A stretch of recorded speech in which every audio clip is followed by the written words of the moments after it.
Mi nombre es Ricardo Beltrán, tengo 65 años, y el día que mi hija me dijo no haces falta en la mesa familiar, tomé una decisión que cambiaría todo para siempre. Suspendí todos los pagos que venía haciendo durante años para mantener a mi familia, y a los 3 días me buscaban desesperados. Pero lo que ellos no sabían es que ese momento de humillación sería el inicio de la venganza más dulce que pudiera imaginar.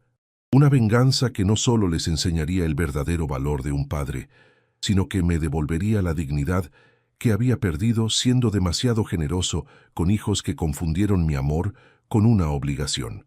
Esta historia comienza mucho antes de esa tarde de domingo en que todo se derrumbó. Comienza en 1958, cuando nací en un pueblo pequeño de Tucumán llamado Villa Quinteros, en una casa donde las paredes eran de adobe y el amor abundaba más que la comida. Mi padre, Atanasio Beltrán, trabajaba cortando caña de azúcar desde las 5 de la madrugada hasta que se ponía el sol detrás de los cerros tucumanos, y llegaba a casa con las manos cortadas por los machetes y la espalda dolida por el peso de las cargas. Mi madre, Domitila, era una mujer pequeña pero fuerte como un roble, que había aprendido a hacer milagros con 2 pesos y una sonrisa. Lavaba ropa ajena en el río todas las mañanas, mientras cantaba coplas que había heredado de su abuela, y por las tardes cosía ropa para los vecinos que podían pagarle algunas monedas. Tenía unas manos que parecían benditas, porque todo lo que tocaba se convertía en algo hermoso, desde un guiso con huesos hasta un vestido hecho con retazos.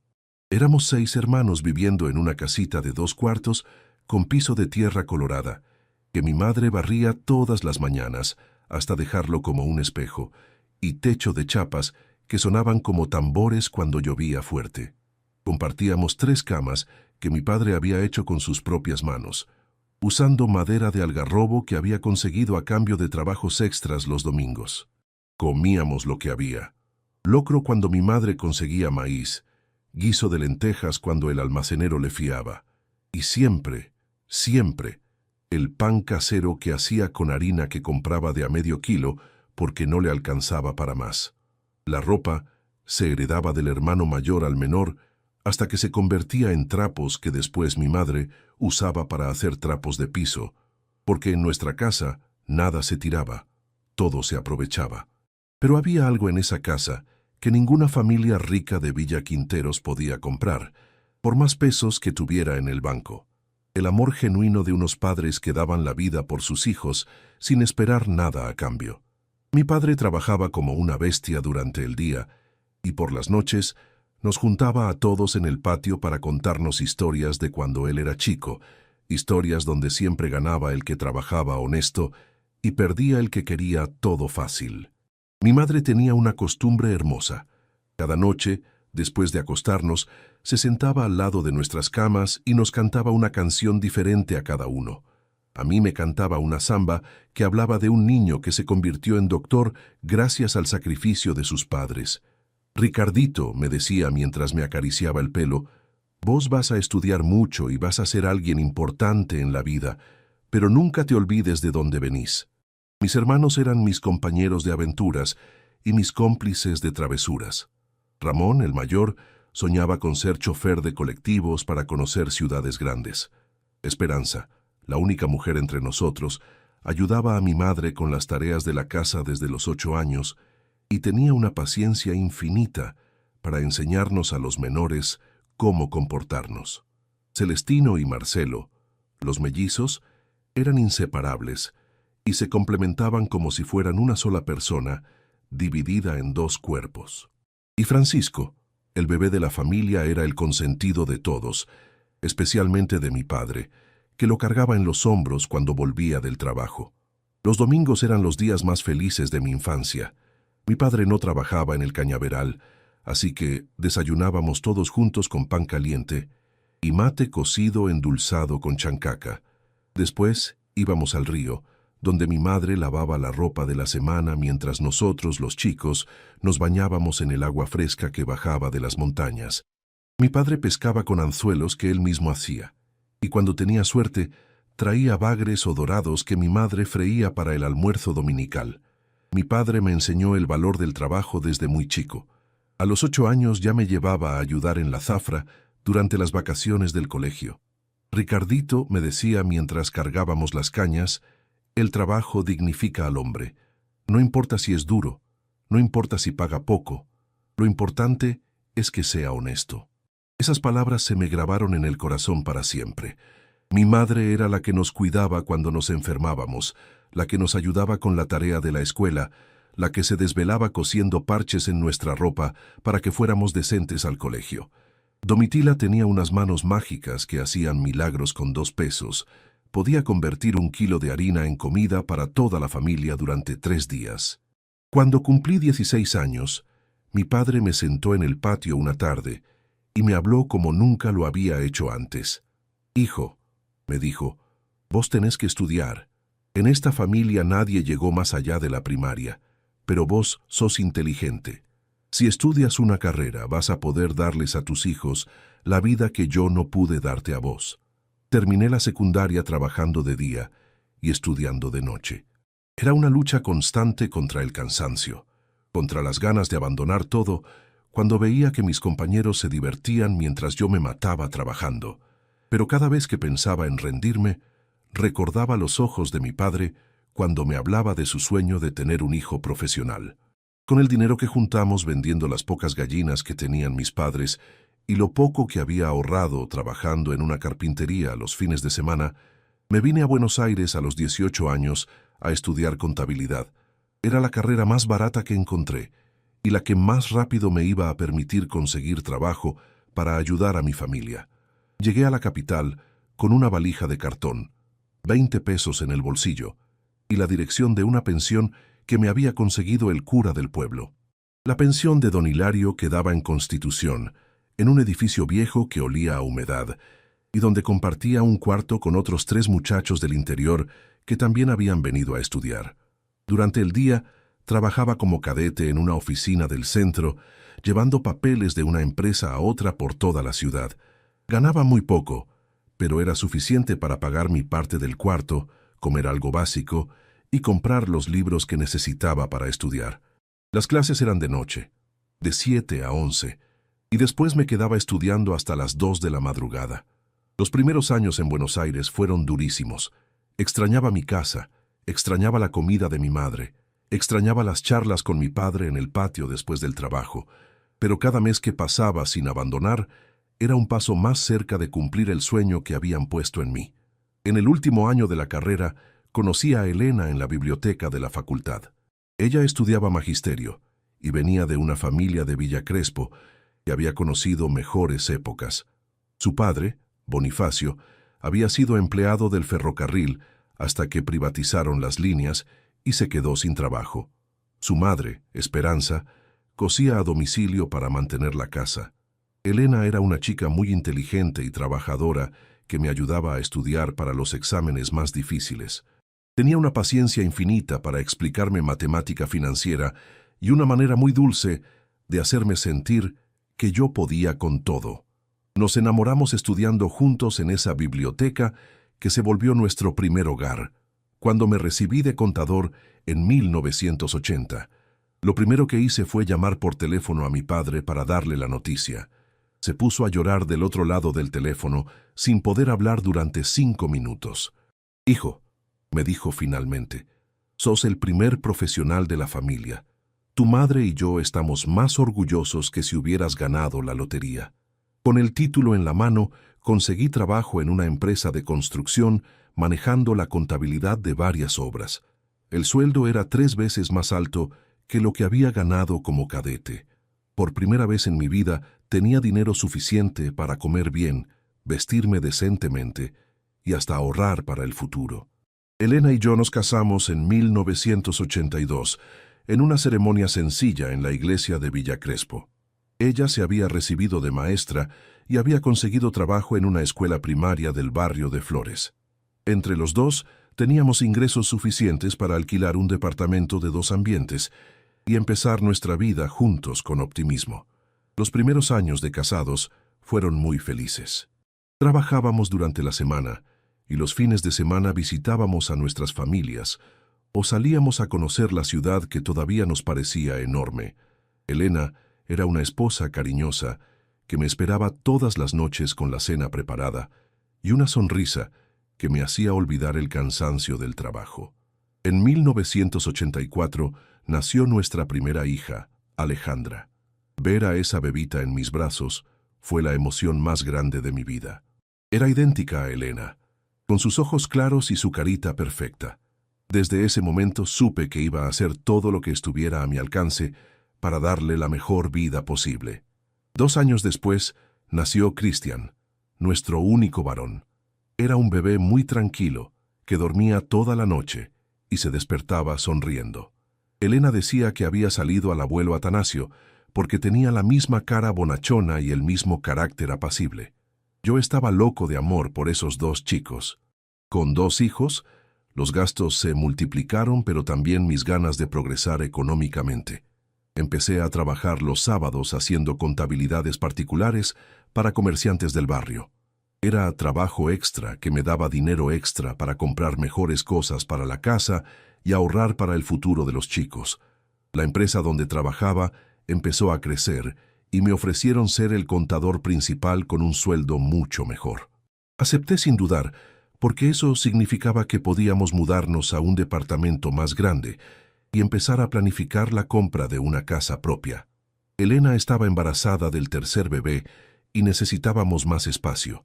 En 1988 nació Silvana, nuestra bebé del alma. Era una nena preciosa que completó nuestra familia perfecta. 3 hijos sanos, una esposa amorosa, un trabajo estable que me permitía mantenerlos dignamente. Me sentía el hombre más afortunado del mundo. Con los ahorros que habíamos juntado durante años y un crédito del banco, compramos una casa de 3 dormitorios en santos lugares. Era una casa pequeña, pero propia, con un patio donde los chicos podían jugar y Elena podía plantar las flores que tanto le gustaban. El día que nos mudamos, lloré de emoción recordando el rancho de tierra donde había nacido. Los años 90 fueron la época dorada de mi vida. Mis hijos crecían sanos y estudiosos. Elena había dejado de trabajar para dedicarse completamente a la casa y los chicos. Yo había progresado en mi carrera hasta convertirme en gerente administrativo de la empresa. Teníamos auto propio. Íbamos de vacaciones todos los veranos, los chicos estudiaban en colegios privados. Alejandra era la más estudiosa de los 3. Desde chica mostraba una inteligencia especial para los números y una dedicación admirable para hacer la tarea. Yo soñaba con que estudiara contabilidad como su padre, pero ella tenía la cabeza puesta en ser abogada. Papá, me decía, quiero estudiar leyes para defender a la gente trabajadora como vos. Cristian era más deportista que estudioso, pero también era muy responsable con el colegio. Le gustaba el fútbol y jugaba muy bien, tanto que lo habían seleccionado para las inferiores de un club de la zona. Yo lo acompañaba a todos los entrenamientos y partidos, orgulloso de tener un hijo que destacaba en algo que a mí nunca se me había dado. Silvana era la artista de la familia. Desde muy pequeña mostró talento para la pintura y la música. Elena la había anotado en clases de piano, y yo me derretía cada vez que la escuchaba tocar. Era la más cariñosa de los 3, la que siempre venía a darme un beso cuando llegaba del trabajo, la que me hacía dibujitos para colgar en mi oficina. Para que mis hijos pudieran estudiar en la universidad sin preocupaciones económicas, trabajé como un animal durante toda la década del 90. Además de mi trabajo principal, seguía haciendo contabilidades particulares los fines de semana. También había invertido en un pequeño local comercial que alquilaba, generando ingresos extra para el futuro de los chicos. Alejandra se recibió de abogada con honores en el 2003. El día de la graduación fue uno de los más felices de mi vida. Ver a mi hija, la nieta de un cortador de caña, recibirse de doctora en Derecho me llenó de un orgullo que no puedo describir. Había logrado romper el círculo de pobreza que había marcado a mi familia durante generaciones. Cristian estudió Administración de Empresas y también se recibió con buenas notas. Consiguió trabajo en una multinacional inmediatamente después de graduarse. Era un muchacho serio y trabajador que me hacía sentir orgulloso cada vez que alguien me decía qué buen hijo había criado. Silvana estudió Bellas Artes y se especializó en diseño gráfico. Era la más creativa de los 3 y la que más inquietudes artísticas tenía. Después de recibirse, montó un pequeño estudio donde hacía trabajos de diseño para empresas chicas del barrio. No ganaba mucho, pero era feliz haciendo lo que le gustaba. Los tres se casaron entre el 2005 y el 2008. Alejandra con Joaquín, un abogado que había conocido en el estudio donde trabajaba. Cristian con Natalia, una licenciada en recursos humanos que trabajaba en la misma empresa que él. Silvana con Tomás, un músico con el que había formado una banda que tocaba en eventos sociales. Las bodas de mis hijos fueron eventos que organicé con mucho amor y mucho dinero. Quería que tuvieran fiestas hermosas que recordaran toda la vida. Entre las 3 bodas gasté todos mis ahorros, pero no me importó. Era la manera de demostrarles cuánto los amaba y de darles el mejor comienzo posible para sus nuevas familias. Con los años empezaron a llegar los nietos. Primero Joaquín hijo, el bebé de Alejandra que nació en el 2006. Después Camila, la nena de Cristian que llegó un año más tarde. Después los mellizos de Silvana, Bruno y Lucía, que nacieron en el 2009.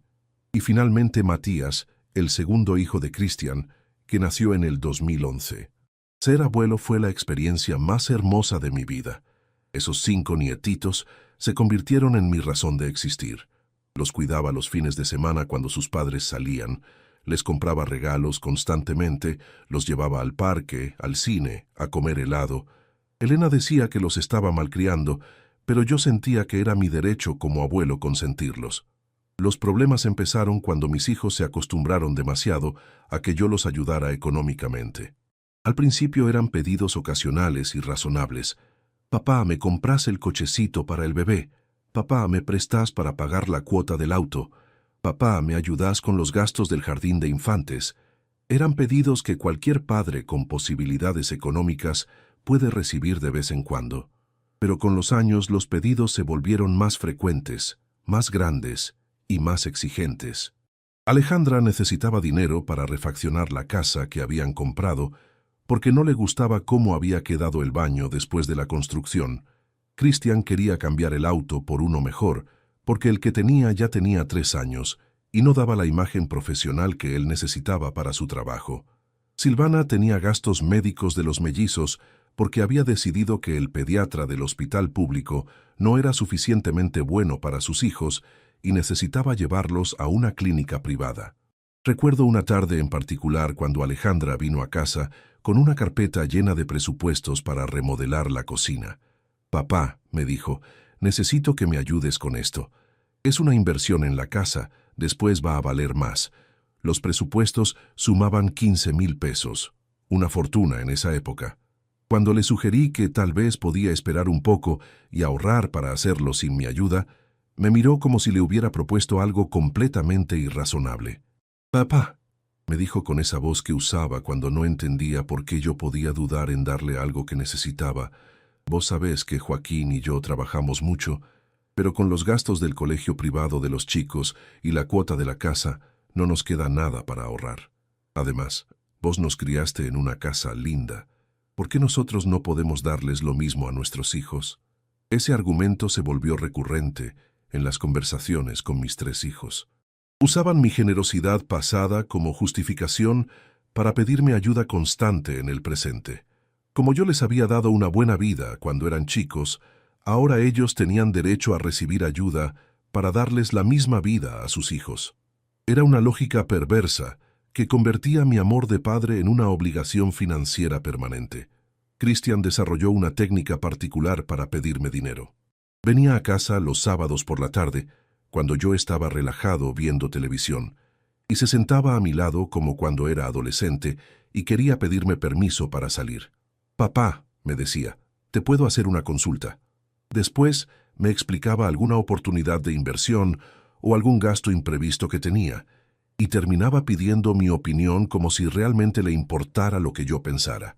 Pero cuando yo le daba mi opinión, especialmente si incluía sugerencias de cómo podía resolver el problema sin mi ayuda económica, se enojaba. «Papá», me decía, «yo no vine a pedirte consejos, vine a pedirte ayuda. Vos tenés la posibilidad de ayudarme. Yo soy tu hijo, ¿cuál es el problema?» El problema era que para él yo no era su padre, era su banco personal. Silvana era la más dramática de los tres cuando pedía dinero. Llegaba a casa llorando, con los mellizos colgados de las polleras, contándome alguna emergencia que había surgido y que solo yo podía resolver. «Papá», me decía entre lágrimas, «no sé a quién más recurrir. El pediatra dice que Bruno necesita unos estudios especiales que cuestan 5.000 pesos. Si no se los hago ahora, puede tener problemas de desarrollo para toda la vida». Como cualquier abuelo que ama a sus nietos, yo no podía negarme a ayudar cuando se trataba de la salud de los chicos. Pero después me enteraba de que los estudios no eran tan urgentes como Silvana me había dicho, o que parte del dinero lo había usado para otras cosas que consideraba necesarias, pero que no tenían nada que ver con la emergencia médica original. Yo nunca les negué nada porque los amaba y porque tenía la capacidad económica de ayudarlos. Había progresado mucho en mi carrera. Había llegado a gerente general de una empresa constructora importante, tenía buenos ingresos fijos y parte de mis inversiones inmobiliarias me daban una renta mensual respetable. Podía permitirme ser generoso con mis hijos sin que eso afectara significativamente mi nivel de vida o mis planes de jubilación. Además, había desarrollado una forma de ayudarlos que ellos ni siquiera conocían completamente. Además de los préstamos ocasionales que me pedían directamente, yo pagaba muchos de sus gastos fijos sin que se enteraran. Había configurado transferencias automáticas desde mi cuenta para cubrir las cuotas de sus autos, las obras sociales de mis nietos, los colegios privados, incluso algunos servicios como cable y teléfono. Pensé que era una manera inteligente de ayudarlos sin que se sintieran dependientes. Ellos creían que podían pagar todos sus gastos con sus sueldos, y yo me sentía bien sabiendo que en realidad les estaba dando una vida más holgada de la que sus ingresos reales les permitían. Era mi forma de ser un abuelo generoso y un padre protector al mismo tiempo. Elena me advertía constantemente que los estaba mal acostumbrando. «Ricardo», me decía después de cada visita en la que alguno de mis hijos había venido a pedir dinero, «los chicos tienen que aprender a vivir con lo que ganan. Si vos los ayudás constantemente, nunca van a valorar el esfuerzo que significa ganarse la vida. Van a pensar que siempre van a tener a papá para resolver los problemas que no pueden resolver solos». Pero yo no le daba pelota a sus advertencias. Pensaba que Elena exageraba, que era normal que un padre con posibilidades económicas ayudara a sus hijos. Además, me gustaba la sensación de ser útil, de ser la persona a la que mis hijos recurrían cuando tenían problemas. Me hacía sentir importante en sus vidas. Me hacía sentir que todavía me necesitaban, aunque ya fueran adultos independientes. Lo que yo no entendía en ese momento era que estaba confundiendo necesidad económica con amor filial. Mis hijos venían a verme cuando necesitaban dinero, me trataban con cariño cuando esperaban algún favor económico, me consultaban sobre sus problemas cuando buscaban que yo los resolviera con plata. Pero yo interpretaba esas visitas como señales de que tenía una familia unida y cariñosa. El 2015 fue un año difícil para todo el país por la crisis económica, pero particularmente duro para mi familia. Los tres hijos empezaron a tener problemas económicos al mismo tiempo. A Alejandra le habían bajado mucho el trabajo en el estudio jurídico. Cristian había perdido el empleo en la multinacional. Silvana prácticamente no tenía clientes para su estudio de diseño. Fue entonces cuando realmente empezaron los pedidos de ayuda seria. No eran más los 200 pesos para el cochecito del bebé, sino miles de pesos para pagar cuotas de créditos, alquileres, gastos médicos, colegios privados de los nietos. En un año había prestado más de 100.000 pesos entre los tres hijos. Para poder ayudarlos, tuve que vender el local comercial que tenía alquilado. También liquidé varios plazos fijos que había armado como colchón de seguridad para mi jubilación. Elena me rogaba que no siguiera prestándoles plata. «Ricardo», me decía, «estás descapitalizándote para mantener el nivel de vida de los chicos. Eso no está bien». Pero mis hijos me aseguraban que eran préstamos temporales que me iban a devolver en cuanto mejorara su situación económica. «Papá», me decía Alejandra, «en 6 meses, cuando me normalice en el estudio, te devuelvo todo con intereses». «Papá», me prometía Cristian, «en cuanto consiga trabajo nuevo, te pago hasta el último peso». Los 6 meses se convirtieron en un año. El año se convirtió en 2 años y nunca me devolvieron nada. Peor aún, siguieron pidiendo más ayuda para gastos nuevos que aparecían constantemente. Cuando yo les recordaba suavemente que me debían dinero, siempre tenían una excusa perfecta para no poder pagar todavía. En el 2017 tuve que jubilarme porque la empresa donde trabajaba cerró la sucursal argentina. Mi pensión era decente, pero muy inferior a lo que ganaba cuando trabajaba. Con los ingresos reducidos, ya no podía seguir manteniendo el ritmo de ayuda económica que mis hijos esperaban de mí. Fue ahí cuando empecé a notar el cambio de actitud. Cuando yo tenía plata abundante, mis hijos venían a visitarme todas las semanas. Almorzábamos juntos los domingos, celebrábamos todos los cumpleaños en familia, me consultaban sobre las decisiones importantes de sus vidas. Yo era el patriarca respetado y querido de la familia. Pero cuando dejé de poder prestarles plata constantemente, las visitas se espaciaron.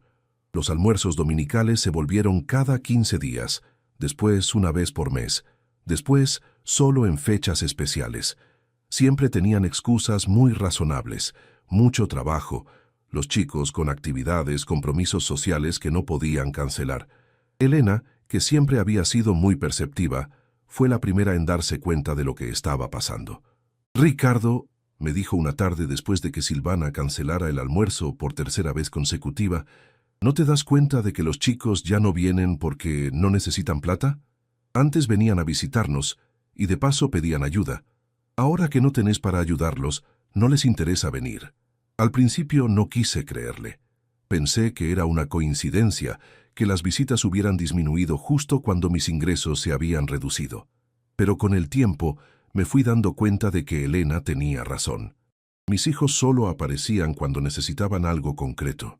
Que cuidara a los nietos, que los ayudara con algún trámite, que les prestara el auto. En el 2018, Elena se enfermó de diabetes y necesitó cuidados especiales. Yo me ocupé de todo. La llevaba al médico, le compraba los remedios, le preparaba las comidas especiales que le había indicado el nutricionista. Esperaba que mis hijos me ayudaran con el cuidado de su madre, pero siempre tenían excusas para no poder colaborar.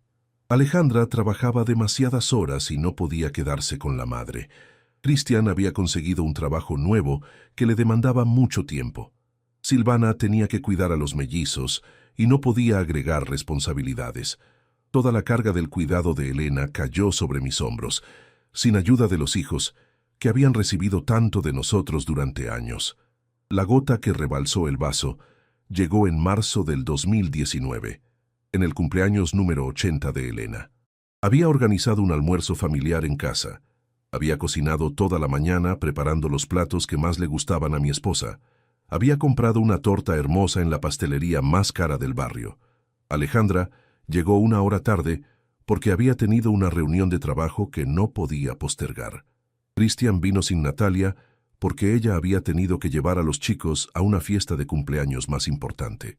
Silvana directamente no vino porque Tomás tenía un show musical que no podía cancelar. Durante el almuerzo, mientras Elena trataba de disimular su tristeza por la poca importancia que sus hijos le habían dado a su cumpleaños 80, yo me di cuenta de que algo fundamental había cambiado en mi familia.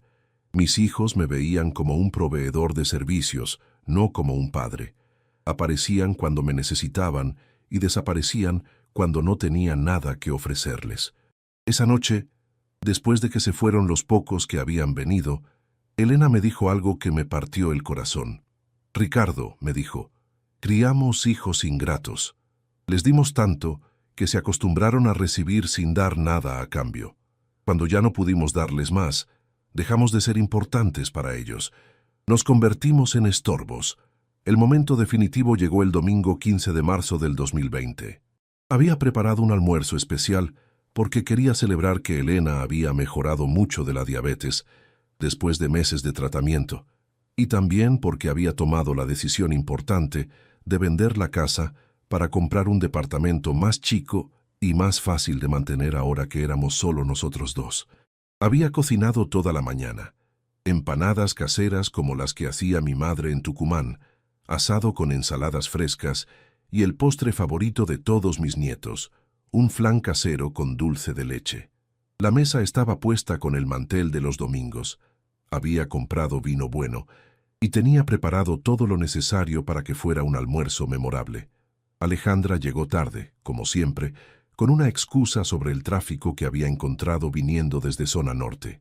Cristian vino solo porque Natalia había tenido que llevar a los chicos a un cumpleaños, que según él era más importante que el almuerzo familiar. Silvana llegó con los mellizos, pero sin Tomás, que tenía ensayo con la banda y no podía faltar porque tenían un show la semana siguiente. Durante el almuerzo, mientras servía las empanadas que había hecho pensando en que a todos les gustaban, les expliqué mi decisión de vender la casa. Chicos, les dije, su madre y yo hemos decidido que esta casa nos queda demasiado grande ahora que ustedes ya tienen sus propias familias. Queremos comprar un departamento más pequeño, más fácil de mantener, y usar parte del dinero de la venta para mejorar nuestros ahorros para la vejez. Esperaba que mis hijos entendieran la lógica de la decisión, incluso que me felicitaran por planificar inteligentemente mi jubilación. Pero la primera reacción no fue de comprensión, sino de preocupación por cómo eso los afectaría a ellos. ¿Y dónde nos vamos a juntar para las fiestas?, preguntó Cristian. ¿El departamento va a tener lugar para todos nosotros y los chicos? Alejandra fue más directa. Papá, ¿estás seguro de que es una buena decisión vender? Esta casa está en un barrio que se está revalorizando mucho. Capaz te conviene mantenerla como inversión y alquilarla y comprarte el departamento con un crédito. Yo te puedo asesorar legalmente para hacer la operación de la mejor manera. Me di cuenta de que ninguno de mis hijos estaba pensando en lo que era mejor para Elena y para mí. Estaban pensando en cómo mi decisión los afectaba a ellos, en cómo podían aprovechar la situación para su propio beneficio. Alejandra ya estaba planificando cobrarme honorarios profesionales por asesorarme en la venta. Entonces les expliqué que también necesitaba su ayuda para el proceso de mudanza. Chicos, les dije, van a tener que venir algunos fines de semana para ayudarme a empacar las cosas, especialmente las cosas que tienen valor sentimental para ustedes. Hay fotos familiares, juguetes de cuando eran chicos, recuerdos de sus abuelos que van a querer conservar. Silvana fue la primera en poner excusas. Ay, papá, justo ahora con los mellizos en el colegio nuevo, tengo los fines de semana ocupadísimos. Capaz puedo venir una tarde entre semana, pero los sábados y domingos es imposible. Cristian agregó, papá, yo tengo el curso de capacitación de la empresa que es obligatorio durante 6 fines de semana. Empiezo la semana que viene. Alejandra, que siempre había sido la más directa de los tres, me miró y pronunció las palabras que cambiarían mi vida para siempre. Papá, para ser honesta, creo que estas cosas las podés manejar solo, o podés contratar a alguien para que te ayude con la mudanza. Para ser sincera, no haces falta que nosotros vengamos a empacar cajas. Nosotros ya tenemos nuestras vidas organizadas. El silencio que siguió fue ensordecedor. Elena dejó el tenedor en el plato y se quedó mirando a Alejandra con una expresión de incredulidad que nunca le había visto. Cristian y Silvana siguieron comiendo como si nada hubiera pasado, como si su hermana no acabara de decirle a su padre que no hacía falta en su propia mudanza. No haces falta. Esas 3 palabras me golpearon como un puñetazo en el estómago. No haces falta que vengas a ayudar a tu padre de 68 años, que durante 40 años trabajó como un animal para darte la mejor vida posible. No haces falta que ayudes al hombre que te pagó la universidad, la boda, que te prestó dinero cada vez que tuviste problemas económicos. Traté de mantener la compostura. Alejandra, le dije, entiendo que estés ocupada, pero no es solo empacar cajas. Hay cosas de la familia, recuerdos que ustedes van a querer tener, decisiones sobre qué conservar y qué donar. Pensé que era algo que podíamos hacer juntos, como familia, pero ella insistió. Papá, seamos prácticos. Vos sabés mejor que nosotros qué cosas tienen valor sentimental para vos. Nosotros confiamos en tu criterio. Si hay algo específico que querés que conservemos, lo separás y nos avisás. Pero no necesitas que vengamos a revolverlo todo juntos. En ese momento entendí algo que había estado negándome a ver durante años. Para mis hijos, yo no era su padre respetado y querido, Era un proveedor de servicios que había cumplido su función útil y ahora podía arreglárselas solo con las tareas que quedaban pendientes. Mi presencia no era necesaria, mi compañía no era deseada, mi experiencia no era valorada. Elena se levantó de la mesa sin decir una palabra y se fue a la cocina. La escuché llorar bajito mientras lavaba los platos, pero ninguno de mis hijos se dio cuenta o se preocupó por el estado emocional de su madre. Siguieron charlando entre ellos sobre sus propios planes para la tarde, como si la conversación sobre mi mudanza ya hubiera terminado satisfactoriamente. No haces falta. Después de 40 años trabajando como un animal para darles la mejor vida posible, después de haberles pagado los estudios universitarios, las bodas, de haberlos ayudado económicamente durante años, después de haber vendido mis propiedades para sostener sus niveles de vida cuando estuvieron en problemas. No hacía falta. Esa noche no pude dormir. Las palabras de Alejandra me daban vueltas en la cabeza como un disco rayado. No haces falta. ¿Cómo era posible que la hija que había criado con tanto amor me dijera semejante crueldad? ¿Cómo era posible que los otros dos no hubieran salido a defenderme? Al día siguiente, tomé una decisión que cambiaría todo. Fui al banco y suspendí todas las transferencias automáticas que tenía configuradas para mis hijos. La cuota del auto de Cristian, la obra social privada de los nietos de Alejandra, el alquiler del local donde Silvana tenía su estudio de diseño, la cuota del colegio privado de los mellizos. Durante 15 años había estado pagando esos gastos sin que ellos me lo pidieran, como una forma de demostrarles mi amor y de asegurarme de que tuvieran una vida cómoda. Eran gastos que sumaban más de 30,000 pesos por mes, dinero que salía de mi jubilación y mis ahorros sin que ellos se dieran cuenta siquiera. Suspendí también la tarjeta de crédito adicional que le había dado a cada uno de mis hijos para que pudieran hacer gastos extraordinarios cuando fuera necesario. Eran tarjetas que yo pagaba religiosamente todos los meses, sin revisar siquiera en qué se gastaban la plata. Cenas en restaurantes caros, ropa de marca, juguetes costosos para los nietos. El martes 17 de marzo, 2 días después de suspender todos los pagos, recibí el primer llamado desesperado. Era Cristian, con una voz que no le había escuchado jamás. Una mezcla de pánico y confusión que me reveló que realmente no tenía idea de cuánto dinero mío gastaba mensualmente. «Papá», me dijo tratando de sonar calmado pero fallando completamente, me llegó un mail del banco diciendo que rebotó la cuota del auto. También me llamaron de la tarjeta de crédito porque no se pudo debitar el pago mínimo de este mes. «Pasó algo con tu cuenta bancaria. Debe ser un error del sistema, ¿verdad?», le expliqué tranquilamente, con una calma que me sorprendió a mí mismo, que no era un error del sistema. Le conté que había decidido suspender todos los pagos automáticos que venía haciendo por él y por sus hermanos durante años. Había cancelado las transferencias programadas para las cuotas de los autos, las obras sociales de los nietos, los colegios privados, las tarjetas de crédito adicionales que les había dado.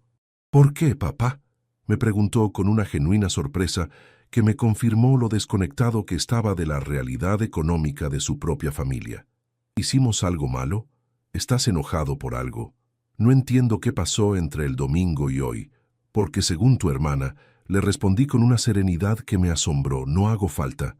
Si no hago falta como padre, si pueden arreglárselas solos sin mi ayuda, entonces no necesitan que yo pague sus gastos. Vas a tener que aprender a vivir con tu sueldo real, sin los subsidios de papá que ni sabías que recibías». El miércoles 18 de marzo me llamó Alejandra, y por primera vez en años escuché pánico real en su voz.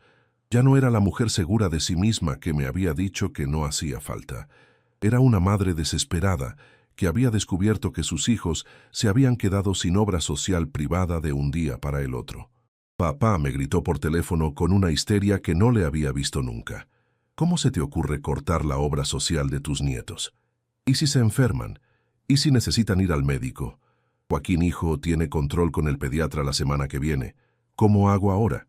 Le expliqué pacientemente que ella misma había establecido que no hacía falta mi participación en sus vidas, así que podía arreglárselas sola con la obra social de sus hijos. «Tenés trabajo, tenés sueldo, podés pagar una obra social familiar con tus propios ingresos», le dije. O podés usar la obra social pública, que es lo que usan millones de argentinos, sin que se mueran por eso. Pero papá, me suplicó, vos no entendés. Nosotros calculamos nuestro presupuesto familiar basándonos en nuestros ingresos después de los gastos fijos. Si ahora tenemos que pagar la obra social, el colegio de los chicos y todas esas cosas, no nos va a alcanzar la plata para nada más. No sabíamos que vos pagabas todo eso. Exactamente, le respondí. No sabían porque nunca se preocuparon por saber cómo funcionaba realmente la economía de sus propias familias. Daban por sentado que podían vivir por encima de sus posibilidades reales, porque papá siempre iba a estar ahí para cubrir la diferencia. Ahora van a aprender a vivir con lo que realmente ganan. El jueves 19 de marzo, fue Silvana la que apareció en casa llorando, con los mellizos colgados de las polleras y una carta de desalojo en la mano. Era una escena dramática que había calculado perfectamente para generar la máxima culpa posible en mí. Papá, me rogó entre lágrimas que parecían genuinas, por favor no me hagas esto. Llegó la carta del inmobiliario diciendo que si no pago el alquiler del local en 48 horas, me van a rescindir el contrato. Mi estudio es mi única fuente de ingresos. Si me desalojan no voy a poder trabajar. Van a quedar 2 familias en la calle por tu capricho. La acusación de capricho me dolió, pero también me confirmó que ninguno de mis hijos había entendido realmente lo que había pasado el domingo.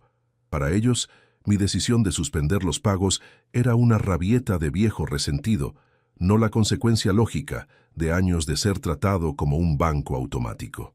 Silvana, le dije con una tristeza que ella no supo interpretar, durante 5 años yo he estado pagando el alquiler de tu local sin que vos lo supieras. Vos creías que podías mantener un estudio de diseño independiente con los pocos clientes que tenés, pero la realidad es que yo subsidiaba tu sueño empresarial con mi jubilación. No es un capricho que te pida que aprendas a vivir con tus ingresos reales. Es una lección que tendrías que haber aprendido hace mucho tiempo. Si tu estudio no es rentable sin mi ayuda económica, entonces no es un negocio viable. Tenés que buscar otra forma de ganarte la vida o conseguir más clientes que te permitan pagar todos tus gastos. Los mellizos, que habían escuchado toda la conversación sin entender realmente de qué hablábamos, se acercaron a abrazarme. Abuelo Ricardo, me dijeron con esa inocencia que solo tienen los niños, ¿por qué mamá está llorando? ¿Hicimos algo malo? Ver a mis nietos preocupados por una situación que sus padres habían creado con su irresponsabilidad me partió el corazón. Pero también me confirmó que estaba haciendo lo correcto. Estos chicos tenían que aprender, a través del ejemplo de sus padres, que la vida tiene costos reales que alguien tiene que pagar. No podían seguir creciendo en la fantasía de que el dinero aparece mágicamente cuando se necesita. Esa noche, después de que Silvana se fuera con sus niños y sus lágrimas, Elena me preparó un té y se sentó conmigo en el comedor donde habíamos comido tantas cenas familiares felices. Ricardo, me dijo tomándome la mano, estoy orgullosa de lo que hiciste. Hacía años que tenías que haber tomado esta decisión. Durante los 3 días que siguieron a la suspensión de los pagos, mis hijos descubrieron una realidad económica que habían estado ignorando durante años. Descubrieron que sus niveles de vida estaban financiados en gran parte por transferencias automáticas de mi cuenta bancaria. Descubrieron que no podían pagar todos sus gastos con sus sueldos reales. Descubrieron que habían estado viviendo una mentira económica que yo había mantenido por amor paternal. Pero lo más importante que descubrieron es que necesitaban a su padre mucho más de lo que habían admitido jamás. Durante años me habían tratado como si fuera una molestia ocasional en sus vidas ocupadas. Ahora se daban cuenta de que yo era la columna vertebral económica que sostenía sus estilos de vida. Sin mi ayuda silenciosa, sus familias se desmoronaban en 72 horas. A los 3 días de suspender los pagos, mis 3 hijos estaban desesperados. Venían a casa todos los días tratando de convencerme de que volviera a pagar sus gastos. Me decían que habían malinterpretado las palabras de Alejandra, que yo era muy importante para ellos, que no sabían cómo vivir sin mi ayuda económica. Pero yo había tomado una decisión y la iba a mantener. Durante 15 años había financiado sus vidas sin que ellos lo valoraran. Me había convertido en una especie de beneficencia privada que daba dinero sin pedir nada a cambio. Había llegado el momento de que aprendieran a valorar lo que habían perdido. Elena me apoyó completamente en mi decisión. «Ricardo», me dijo, «hiciste lo correcto. Estos chicos necesitaban un sacudón para darse cuenta de todo lo que les venías dando sin que se enteraran. A veces hay que perder algo para entender lo que vale». Los siguientes meses fueron muy duros para mis hijos, pero muy reveladores para mí. Cristian tuvo que vender el auto para no seguir pagando cuotas que no podía costear. Alejandra tuvo que pasar a los chicos a obra social pública y buscar médicos del hospital. Silvana tuvo que mudarse a un local más barato y perder varios clientes que no quisieron seguirla. Pero lo más revelador no fueron las consecuencias económicas, sino el cambio de actitud hacia mí. De repente volvieron a visitarme todas las semanas. De repente se acordaron de que tenían un padre que merecía respeto y atención. De repente empezaron a valorar mi experiencia de vida y a pedirme consejos sobre sus problemas. Claro que al principio las visitas estaban motivadas por la necesidad de convencerme de que volviera a ayudarlos económicamente. «Papá», me decían, «entendemos que te hayas enojado, pero ya aprendimos la lección. No podés empezar a ayudarnos otra vez. Prometemos valorar más todo lo que haces por nosotros». Pero yo no cedí. Les expliqué que durante 15 años había estado financiando sus vidas sin que lo supieran, y que ellos habían dado por sentado que esa ayuda era infinita y gratuita. Ahora iban a tener que demostrar que habían entendido realmente el valor de lo que habían perdido. Les propuse un desafío. Durante un año completo, iban a tener que visitarme todas las semanas sin pedirme dinero.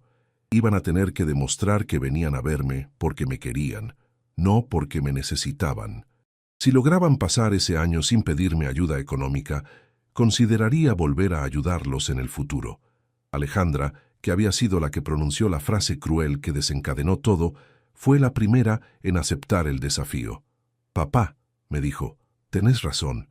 Nos acostumbramos a verte solo como un banco del que podíamos sacar dinero cuando queríamos. No valoramos que eras nuestro padre que nos amaba y se desvivía por nosotros. Los primeros meses fueron difíciles para todos. Mis hijos tenían que reorganizar completamente sus vidas, sin la ayuda económica que habían dado por descontada durante años. Tuvieron que aprender a vivir con sus ingresos reales, a hacer presupuestos, a postergar gastos que antes hacían sin pensarlo. Cristian consiguió un segundo trabajo los fines de semana para compensar la diferencia de ingresos. Alejandra empezó a trabajar más horas y a tomar casos menos rentables pero más seguros. Silvana se asoció con otros diseñadores para compartir gastos y conseguir clientes más grandes. Pero lo más importante fue que empezaron a venir a visitarme realmente. No llegaban con la agenda oculta de pedirme plata, sino que venían a pasar tiempo conmigo. Me contaban sus problemas sin esperar que los resolviera con dinero. Me pedían consejos sobre cómo enfrentar las dificultades económicas que estaban viviendo. Los nietos también notaron el cambio.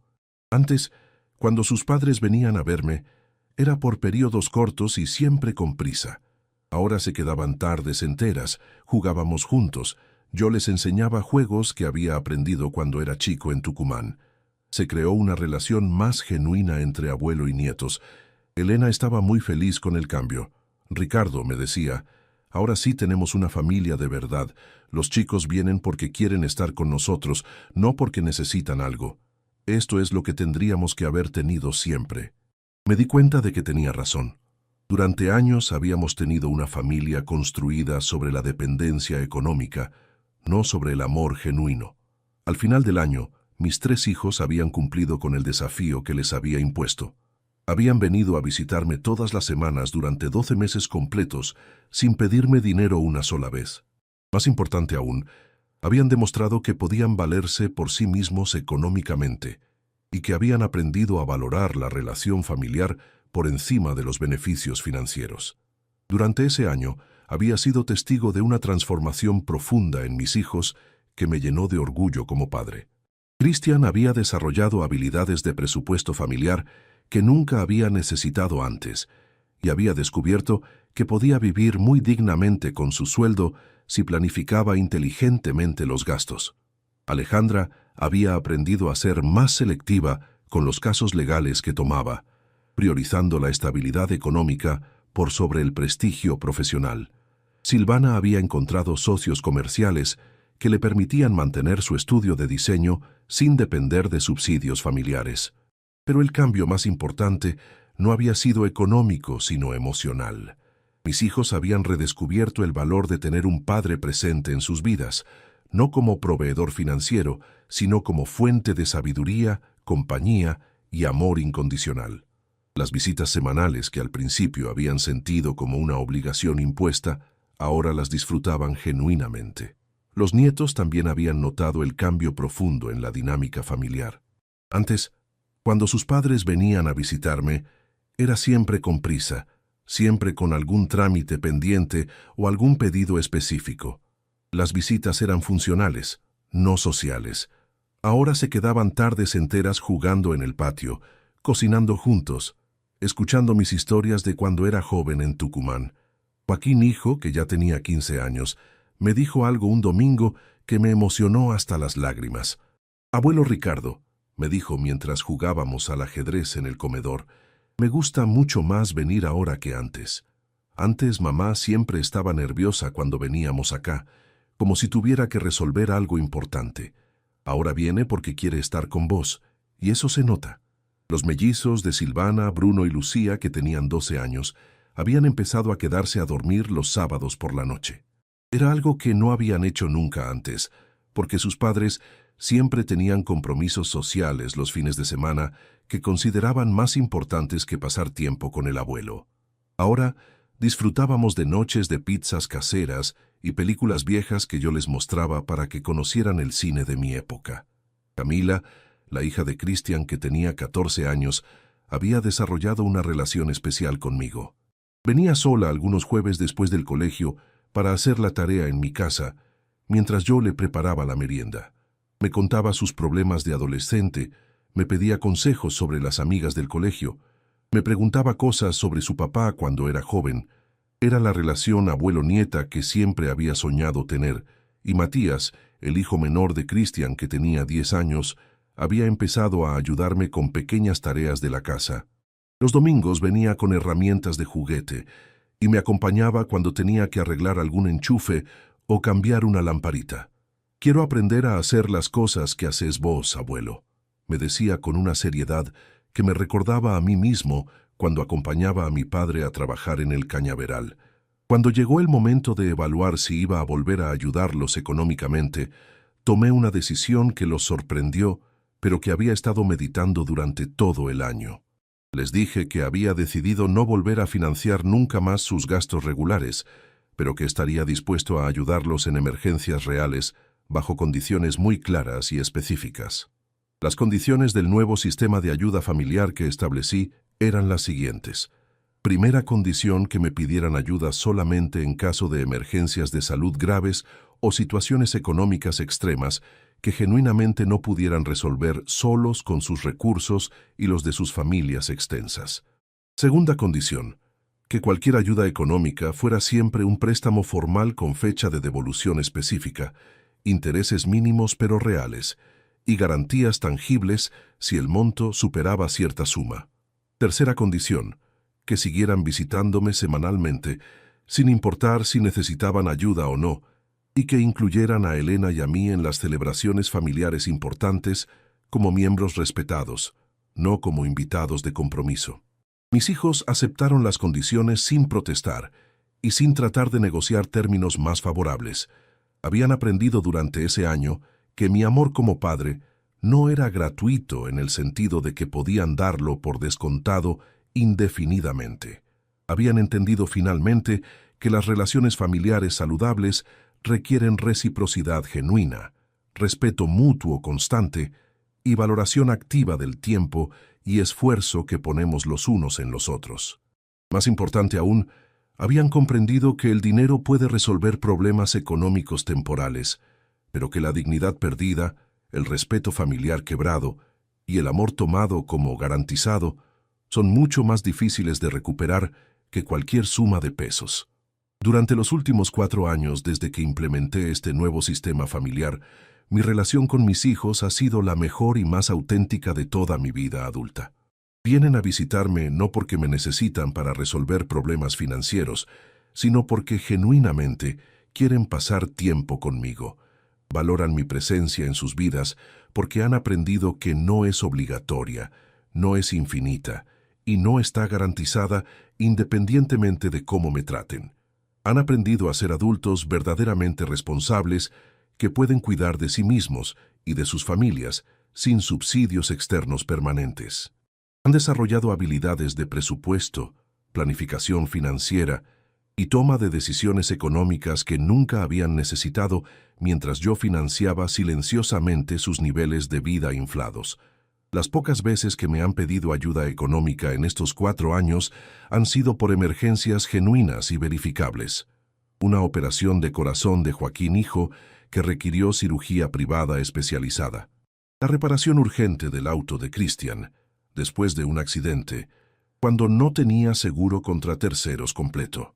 Una inversión en equipamiento profesional para Silvana, cuando se le presentó la oportunidad de asociarse con un estudio de diseño más grande. En todos los casos, me devolvieron el dinero prestado en los plazos exactos que habíamos acordado, con los intereses calculados, y con un respeto y agradecimiento genuinos que nunca habían mostrado cuando recibían ayuda económica regular. Habían aprendido que el dinero prestado por amor también debe ser devuelto con amor. Elena murió el año pasado de un infarto fulminante que nos tomó a todos por sorpresa. Tenía solo 69 años y estaba en perfecta salud aparente. Fue devastador perder a la mujer que había sido mi compañera durante 40 años, mi cómplice en la crianza de nuestros hijos, mi apoyo incondicional en todas las decisiones difíciles. Pero en sus últimos meses de vida, Elena tuvo la inmensa alegría de ver a nuestra familia genuinamente reunida, no por obligaciones económicas o conveniencias sociales, sino por amor familiar auténtico. Tuvo la satisfacción de ver que la decisión drástica que yo había tomado 4 años antes había salvado las relaciones familiares que más nos importaban.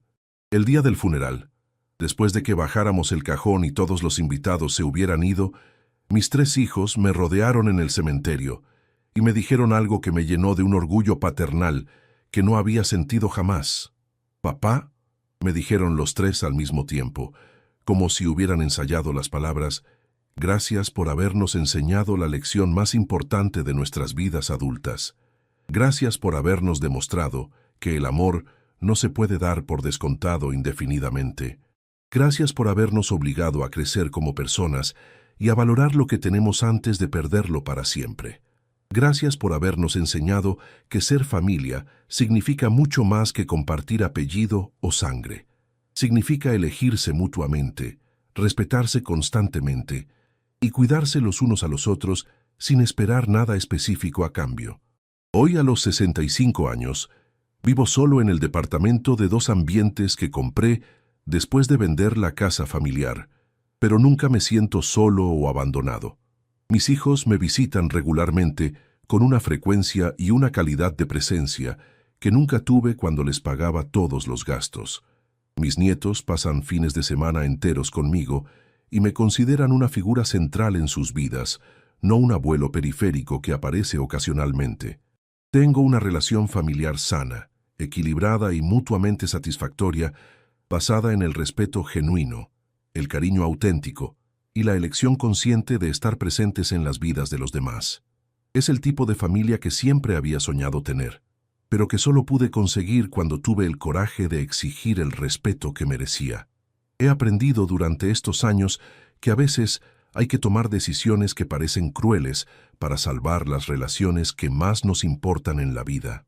A veces hay que cortar la dependencia económica tóxica para crear vínculos emocionales genuinos. A veces hay que dejar que la gente se las arregle sola temporalmente para que aprenda a valorar la ayuda que normalmente recibe sin notarlo. A veces hay que estar dispuesto a perder a los hijos económicamente dependientes para recuperar a los hijos emocionalmente conectados. A veces Hay que suspender los pagos durante 3 días para enseñar lecciones que durarán toda la vida.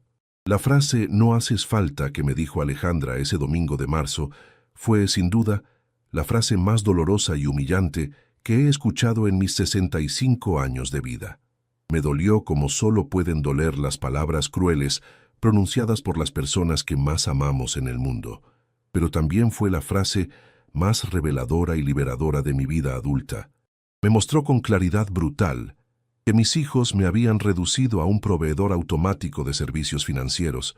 No me veían como un padre completo que merecía respeto, cariño y consideración. Me obligó a tomar las medidas drásticas pero necesarias para cambiar esa percepción equivocada y recuperar mi dignidad como patriarca familiar. Suspender todos los pagos durante exactamente 3 días fue suficiente para que mis hijos adultos entendieran cuánto hacía falta realmente en sus vidas cotidianas. 15 años de ayuda económica silenciosa y constante que habían dado por descontada se volvieron completamente visibles en 72 horas de ausencia total. La desesperación con la que me buscaron, la velocidad con la que sus vidas se desmoronaron sin mi apoyo financiero, me demostró de manera inequívoca que sí hacía mucha falta en sus vidas, pero que ellos se habían acostumbrado tanto a mi generosidad que ya no la notaban o la valoraban conscientemente. La venganza más dulce no fue verlos sufrir económicamente durante esos 3 días traumáticos, aunque admito que hubo cierta satisfacción poética en ver sus niveles de vida colapsar inmediatamente. La venganza verdaderamente dulce fue recuperar a mis hijos como hijos genuinos, no como dependientes económicos adultos que me visitaban solo cuando necesitaban algo material. La venganza más profunda y duradera fue volver a sentirme respetado, valorado y genuinamente amado en mi propia familia nuclear. Fue recuperar mi autoridad natural como patriarca sin necesidad de comprar respeto con transferencias bancarias constantes. Si me escuchaste hasta acá y reconoces elementos de tu propia historia familiar en lo que te conté, quiero que sepas algo muy importante que he aprendido a los 65 años. Nunca es demasiado tarde para cambiar las relaciones familiares que se han vuelto tóxicas por dependencia económica mal manejada. No es tarde para enseñarles a tus hijos adultos que el amor paternal y el respeto filial no se pueden dar por descontados automáticamente solo porque existe un vínculo de sangre. No es tarde para recuperar tu dignidad como padre o madre si has estado permitiendo que te traten como un cajero automático familiar. No es tarde para establecer límites claros, condiciones justas y expectativas razonables sobre cómo querés ser tratado por las personas que criaste con tanto amor y sacrificio durante décadas de tu vida. A veces ser buen padre significa exactamente dejar de dar todo lo que te piden tus hijos sin cuestionar si se lo han ganado con su comportamiento hacia vos. A veces ser buen padre significa enseñarles que la vida adulta tiene costos reales que ellos tienen que asumir completamente solos para poder sentirse orgullosos de sus logros. A veces, ser buen padre significa obligarlos a crecer emocionalmente, aunque sea doloroso para todos ver el proceso de aprendizaje y maduración tardía. A veces, tenés que estar dispuesto a ser temporalmente el padre malo para poder ser permanentemente el padre respetado. Contame si esta historia te sirvió para reflexionar seriamente sobre tu propia dinámica familiar y las relaciones económicas que tenés con tus hijos adultos. Contame si vos también fuiste demasiado generoso durante demasiados años con hijos que no valoraron suficientemente tu esfuerzo constante y tu sacrificio silencioso.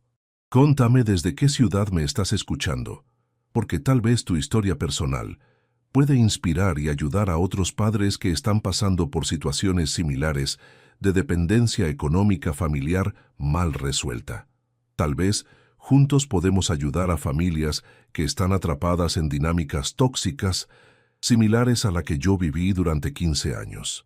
Porque al final de cuentas, lo que realmente importa para la felicidad familiar a largo plazo no es cuánto dinero les podés dar a tus hijos durante sus vidas adultas, sino cuánto respeto genuino, amor auténtico y consideración constante te tienen como persona completa que merece dignidad. Y ese respeto fundamental, a veces tenés que ganártelo suspendiendo todos los pagos durante exactamente 3 días para que entiendan completamente todo lo que realmente haces falta en sus vidas diarias. A veces la lección más importante que podés enseñarles es mostrarles qué se siente vivir sin vos.